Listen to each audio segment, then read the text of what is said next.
Hello, Wayne Kurtz here. I hope you're having a great day. I'd like to share with you our Christmas book tree for the year and a theme off of my most recent racing report and blog, which is EnduranceRacingReport.com. And the theme was 10 books to consider reading as you go into 2015. And I put together a list of some of the ones that I had read to take a look at for those of you who are trying to incorporate some new ideas into your training next year. And as a lifetime learner, many of you know that I do an extensive amount of reading. You try to incorporate one or two things, and I think as we all know, if we do the same thing over and over again, are we going to expect a different result, especially in our racing? Probably not. So consider it going forward. And the blog highlights about 10 of them to consider. The other thing, more importantly, I think is I went through all of the emails I've received last year on different questions, and two resonated the most with the most interesting questions from the ultra triathlon and ultra running space, even ultra cycling. They evolved, number one, why my race performance didn't work out as well as planned. And in most of those cases, after I kind of dialed through and found out, it is all about putting in the right training and putting time in the bank.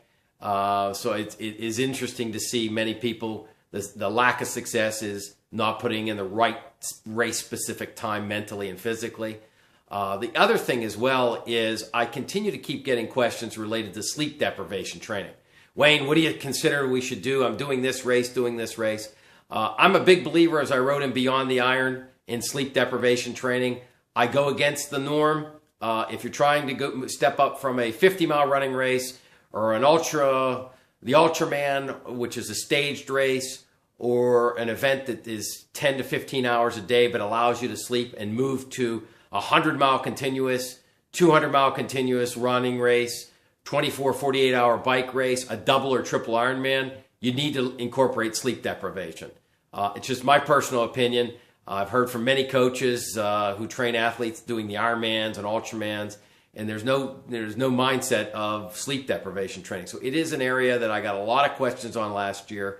I highly recommend you try it, because if you want to perform at your best, you better know what you're going to feel like and how you'll deal with it 30 hours into the race versus getting sleep after 15. So just something to incorporate to talk with your coaches, or feel free to email me as well, Wayne@chiefgoalsofficer.com. I can give you plenty of ideas and tips. But most importantly, as you go into 2015, try something new.